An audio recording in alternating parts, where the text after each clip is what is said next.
It is 11 p.m., I'm tired, and I have a lot on my mind that I feel like I need to get out.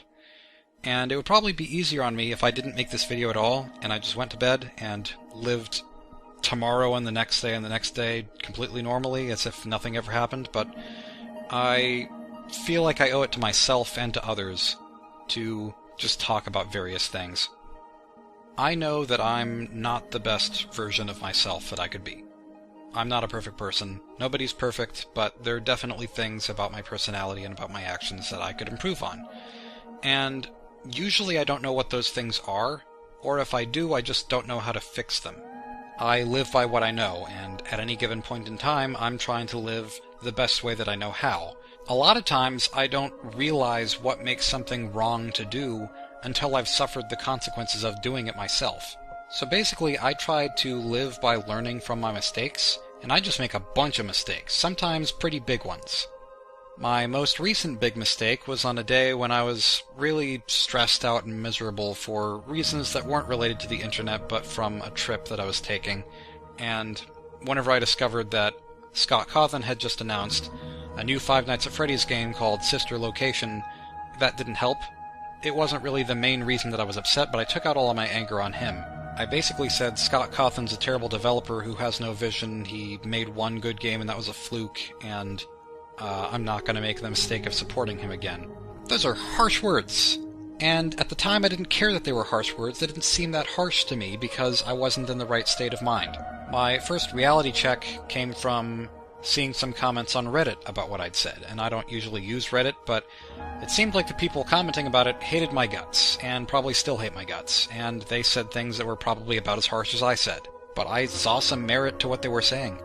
So I went on Twitter and I apologized for my outburst, and I tried to email Scott directly, apologizing for what I'd said. I don't think he's seen that email because it's on his public Fazbear account, and I guess he has more than one account, I didn't know that.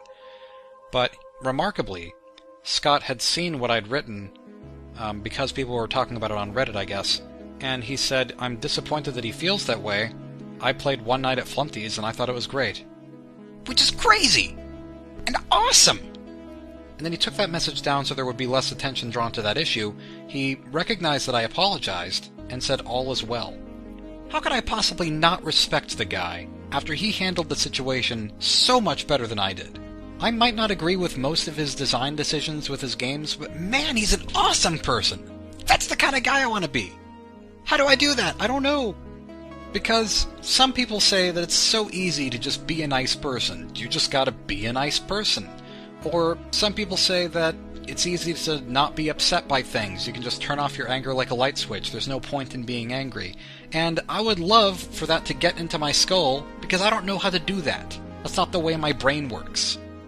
I don't know how much of this I can attribute to my being autistic, because I do have Asperger's syndrome. Make all your jokes now. It might be minor for me compared to other people, but it basically means that social interaction doesn't click in my head the same way that it does for other people. In elementary school, I was always trying to be the class clown center of attention, but I also whined over the tiniest things. In middle school, I said constant things that were totally inappropriate. In high school, I was shy and reclusive. I didn't talk to anyone, and if anyone bullied me, I didn't talk back. I fought back. And now here I am at age 21, definitely a better person than I used to be, but I'm still broken. The thing is, I know who me is, in the sense that I know I'm a guy with a form of autism who is probably an INFP and has a deep passion for art, and that's not going to change. I can't be anybody except myself, but I would like to continually be a better me. I know I'm going to make more and more mistakes in my life, and I'm not trying to use this self-improvement mentality to excuse mistakes that I make. The first step to solving a problem is acknowledging that there is a problem, and I would like to know what my problems are, and preferably how to fix them too, because otherwise it's just sort of trial and error thing. You just kind of guess what might be the solution, and sometimes it works, sometimes it doesn't. After a lot of self-reflection, I can acknowledge some of the mistakes that I've made and some of the things that I would consider problems with myself. For example, I don't know why I didn't notice this before, but despite how much I complain and make harsh criticisms about things, I don't actually like being negative. And that's really weird. I mean, usually I talk about video games, and in the case of certain tweets that I've made twit-longers just venting all my anger about a game that I just played and how much I hated it and why I hated it, every single reason that I can think of, in this huge pile of text. And I've made videos before, here and there, that are just not necessarily angry, but they're just really negative videos where I talk about all the things that I think are wrong about a game that exists or is going to exist. And then I look back on that kind of stuff later, whether it be an hour later or months later, and I think, you know, why am I spreading that negativity? I'm going to take that down now. But I wouldn't have to take it down if I just didn't do it in the first place. So why don't I start doing that? I'm going to try to be better about that. But I still know that criticism in itself is a good thing, because it encourages discussion and it gets people thinking about ways that things can be improved. So I would like to balance that out more. I don't know how, but I would like to try anyway. I'm also more consciously aware now of how things that other people say can get on my nerves, but not just that, I also respond poorly. And in my head, the logic has always been, they hurt me, I want them to know that they hurt me by hurting them back so they know what it feels like and exacting my judgment upon their actions. Case in point, when I cancelled 1 week at Flumpty's and a lot of people expressed outrage or disappointment or curiosity in all these different ways to me over the course of a long time, eventually I snapped and deleted everything that I'd posted that was related to Flumpty off the internet. A bit extreme. Again, it was one of those things that seemed entirely sensible to do at the time, but now I'm seeing it from an outsider's perspective, and I'm like, what? Because I know what it's like to follow an artist online, and they keep posting new art, and then all of a sudden I look in their gallery, and the one art piece that was my favorite is gone. And it's like, why did you remove that one?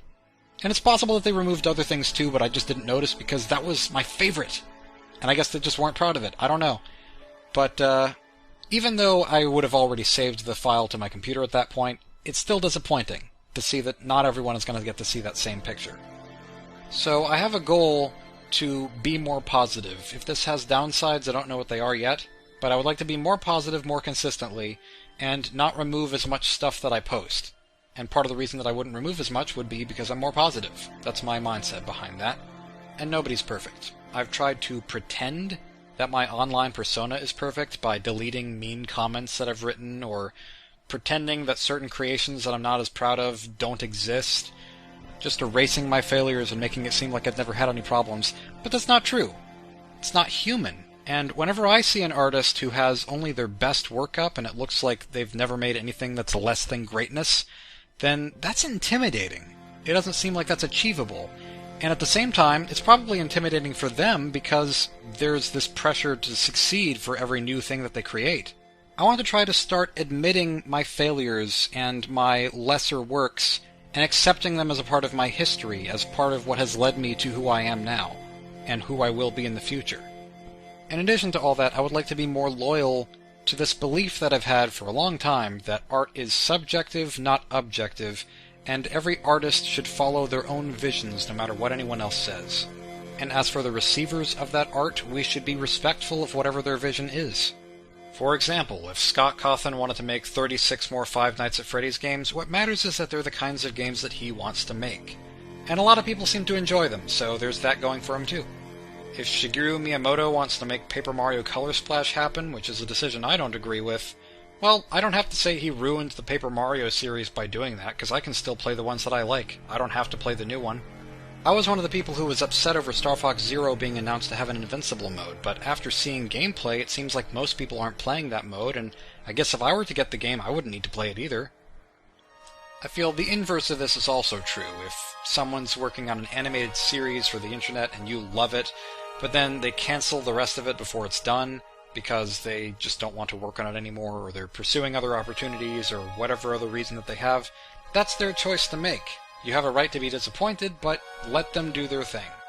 If anything, you could use the inspiration and the ideas that you got from whatever never got finished or never got released, and channel that into your own creations.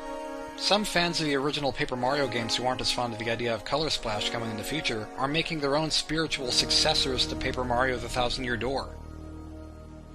These are the thoughts I've been having lately, and we're gonna see where they go. Thank you for listening to me ramble about this stuff for 10 minutes. although for me it's been 3.5 hours. It's 2:30 now. Goodness.